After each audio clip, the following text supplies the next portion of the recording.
வணக்கம் நண்பர்களே. எம்சாண்ட் பயன்படுத்தி வீடு கட்டலாமா?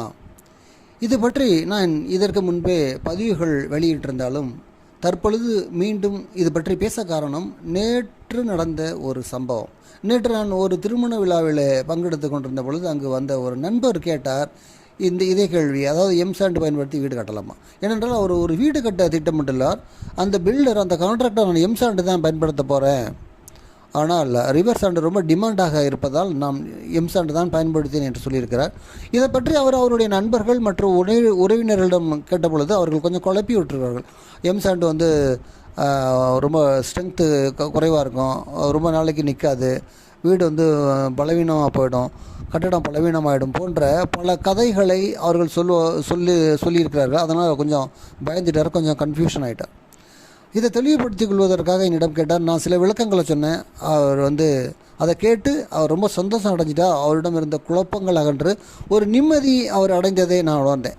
சரி, இந்த பதிவை மீண்டும் வெளியிடுவதன் மூலம் சிலருக்கு, இந்த வீடியோவை பார்க்கக்கூடிய சிலருக்காவது அந்த குழப்பங்கள் நீங்கும் என்ற காரணத்தினால் மீண்டும் இந்த பதிவை வெளியிடுகின்றேன்.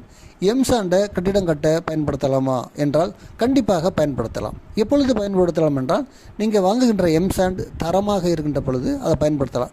ரிவர் சாண்டாக இருந்தாலும் எந்த பொருளாக இருந்தாலும் தரமாக இருக்கின்ற பொழுது தான் பயன்படுத்த வேண்டும். அதே போல் எம்சாண்டுக்கு அதே விதிமுறை தான். சரி, இது தரமாக இருக்கின்றது என்பதை எவ்வாறு தெரிந்து கொள்வது? அதுக்கு இன்ஜினியரிங்கில் டெஸ்ட் இருக்குது. ஆனால் அது பொதுமக்களுக்கு தெரியாமல் இருக்கலாம். அதை மீண்டும் நான் ஞாபகப்படுத்துகிறேன். நீங்கள் இந்த பரிசோதனை முறைகளை இரண்டு வகையாக பிரித்து கொள்ளலாம். சைட்டில் டெஸ்ட் பண்ணுறது, லேபரட்டரியில் டெஸ்ட் பண்ணுறது. முதல்ல சைட்டில் டெஸ்ட் பண்ணுறது பற்றி பார்ப்போம். சைட்டில் மேனுவலாக சில டெஸ்ட் பண்ணி பார்க்கலாம். நீங்கள் எம்சாண்ட் வாங்கிய பிறகு நீங்கள் என்ன பண்ணணுன்னா, உங்கள் கையை ஈரமாக்கி கொண்டு அந்த ஈர கையால் அந்த எம்சாண்டை எடுத்து ஒரு பிடிச்சிட்டு அந்த மண்ணை கீழே கொட்டணும், கையை உதறணும். அப்பொழுது உங்கள் கையில் அந்த மண் ஒட்டவில்லை என்றால் அது தரமாக இருக்கின்றது என்று பொருள். இது சைட்டு பரிசோதனையில் நம்பர் 1. நம்பர் 2, ஒரு கண்ணாடி கிளாஸில் எம்சாண்ட் எடுத்து ஒரு 1/4 பாகம் நிரப்புங்க, இல்லை கொஞ்சம் 1/4 பாகத்திற்கு மேலாக நிரப்புங்கள். பின்பு அதில் ஃபுல்லாக தண்ணி ஊற்றிட்டு நன்றாக கலக்குங்கள். அந்த கண்ணாடி கிளாஸை நன்றாக கலக்கிட்டு அதை அப்படியே ஒரு டேபிள் மேலே வச்சுருங்க. கொஞ்சம் நேரம் அது செட்டில் ஆகட்டும். அது செட்டில் ஆகி முடிஞ்ச பிறகு எம்சாண்ட் பாட்டமில் செட்டில் ஆகிருக்கும். மேலே இருக்கிற தண்ணி க்ளீனாக இருந்ததுன்னா அந்த எம்சாண்ட் தரமானது. அது க்ளீனாக இல்லாமல் கலங்களாக இருக்கிறது, அதில் டாப்பில் எல்லாம் ஒரு ரெசிடியூ ஃபார்ம் ஆகுதுன்னா அது தரம் இல்லாமல் இருக்கிறது என்று பொருள். 3வது டெஸ்ட் கொஞ்சம் ஒரு பிஞ்ச் ஆஃப் எம்சாண்ட் எடுத்து வாயில் போட்டு சுவைத்து பாருங்கள், நாக்கில் போட்டு சுவைத்து பாருங்கள். ஏதாவது உப்பு இருக்கிற மாதிரி சால்ட்டியாக இருக்குன்னா அதில் ஏதோ கெமிக்கல் கண்டென்ட் இருக்குது, சால்ட்டு கண்டென்ட் இருக்கிறது என்று பொருள். அதை பயன்படுத்தக்கூடாது. இது எல்லாமே சைட்டில் செய்யக்கூடிய டெஸ்ட். லேபரட்டரியில் என்ன பண்ணுவாங்கன்னா, மிக முக்கியமாக சில டெஸ்ட்டுகள் பண்ணுவாங்க. கிரேடிங் டெஸ்ட் பண்ணுவாங்க. இந்த கிரேடிங் டெஸ்ட் என்பது சீவ் அனலைசிஸ் செய்து அது அந்த பார்ட்டிகிள் சைஸை டிட்டர்மைன் பண்ணுறது. ஒரு ரிவர் சாண்ட்லேயோ எம்சாண்ட்லேயோ என்ன பார்ட்டிகிள் சைஸ் இருக்க வேண்டும் என்றால் 4.75 mmலேருந்து 150 மைக்ரான் வரைக்கும் இருக்கணும். ஒவ்வொரு சைஸ்லையும் இத்தனை பெர்சன்டேஜ் இருக்கணும் என்று ஒரு விதிமுறைகள் இருக்கிறது. அதன்படி இருக்கான்னு செக் பண்ணார்கள்.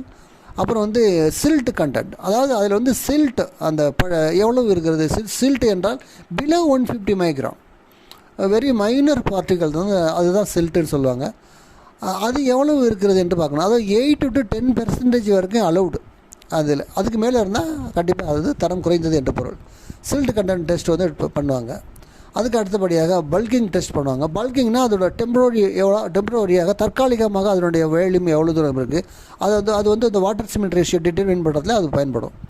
அதற்கு அடுத்தபடியாக மிக முக்கியமான டெஸ்ட் கெமிக்கல் கண்டென்ட்லாம் இருக்கா என்பதை செக் பண்ணணும். அதில் ஏதாவது அன்னெசரி கெமிக்கல்ஸ், தேவையில்லாத கெமிக்கல்ஸ் எல்லாம் இருக்குதா, ஹார்ம்ஃபுல் கெமிக்கல்ஸ் டெஸ்ட் பண்ணணும். அதில் அதோடய இம்பியூரிட்டிஸ் லைக் அதில் ஆர்கானிக், இன்ஆர்கானிக் மேட்டர்ஸ் ஏதாவது இருக்கா என்று செக் பண்ணாங்க.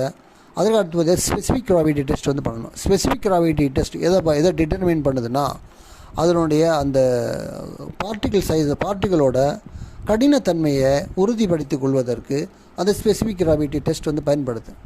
அதாவது ஏதாச்சும் சாஃப்ட் ராக் அதில் இருந்ததுன்னா, மென்மையான பாறைகளால் உருவாக்கப்பட்ட பார்ட்டிகல்ஸ் இருந்ததுன்னா அதோட ஸ்ட்ரென்த் கம்மியாகிடும். அதனால் அதோட லோட் பியரிங் அந்த கெப்பாசிட்டி, அந்த கம்ப்ரசிவ் லோடு எடுக்கிற அந்த தன்மை குறைஞ்சி போயிடும்.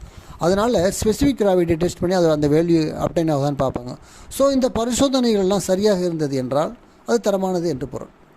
ஆகவே இந்த டெஸ்ட்டை என்ன பண்ணுவாங்க, லேபரட்டரி டெஸ்ட்டு இன்ஜினியரிங் காலேஜில் இருக்கிற சிவில் இன்ஜினியரிங் டிபார்ட்மெண்ட்டில் கொடுத்தீங்கன்னா அவங்க செஞ்சு கொடுப்பாங்க. அந்த காலேஜில் அப்ரோச் பண்ணி அந்த ஹெச்ஓடியை கேட்டால், லேபரட்டரியில் கேட்டால் எவ்வளோ சாம்பிள் எடுத்துக்கிட்டு வரணும் என்று சொல்லுவார்கள். அதே அளவுக்கு சாம்பிள் எடுத்துக்கிட்டு போயிட்டு ஒரு லெட்டர் எழுதி கொடுக்கணும்.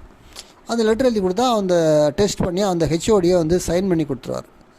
ஆகவே அந்த சோதனை அடிப்படையில் அது தரமானதாக இருந்தது என்றால் நீங்கள் தாராளமாக பயன்படுத்தலாம். ஆனால் கண்டிப்பாக இது வந்து பெரிய செலவு பிடிக்கக்கூடிய விஷயமெல்லாம் இல்லை. லேபரட்டரிஸில் ரொம்ப மினிமம் சார்ஜ் தான் பண்ணுவாங்க. ஆகவே பரிசோதனை செய்து இது தரமான எம்சாண்ட் என்று நீங்கள் உறுதிப்படுத்தி கொண்டு விட்டால் தாராளமாக, மிக தாராளமாக கட்டுமானத்துக்கு பயன்படுத்தலாம். அதில் எந்த விதமான அச்சமும் சந்தேகமும் தேவையில்லை. பொதுவாக எம்சாண்டு ரிவர் சாண்டு என்ன டிஃப்ரென்ஸ்ன்னு கொஞ்சம் ஒரு வாட்டி சொல்லிடுறேன். ரிவர் சாண்ட் வந்து செடிமெண்ட்ரி ராக்கில் இருந்து நம்ம டெரைவ்டு ஃப்ரம் செடிமெண்ட்ரி ராக். அது இயற்கையிலே உருவாகுது. அதோட பார்ட்டிகல் சைஸ் வந்து ஸ்பெரிக்கல் சைஸ். எம்சாண்ட் வந்து இக்னீசியஸ் ராக்லேருந்து உருவாகுது. நம்ம உருவாக்குறோம், அதை மேனுஃபேக்சர் பண்ணுறோம். அதனால தான் மேனுஃபேக்சர்டு சாண்டு தான் எம்சாண்டு சொல்கிறோம். அது வந்து பார்ட்டிகல் சைஸ் வந்து ஃப்ளாட் சைஸாக இருக்கும். இதுதான் இதில் உள்ள மேஜர் டிஃப்ரென்ஸ். மற்றபடி அதனுடைய கெமிக்கல் அண்ட் ஃபிசிக்கல் ப்ராப்பர்ட்டிஸ், வேதியியல் பௌதிக பண்புகள் ஒரே மாதிரி தான் இருக்கும். ஆகவே எம்சாண்டு தரமானது எனில் கட்டுமானத்திற்கு தாராளமாக பயன்படுத்தலாம். இந்த வீடியோ உங்களுக்கு பயனுள்ளதாக இருக்கும்னு நினைக்கிறேன். நன்றி, வணக்கம்.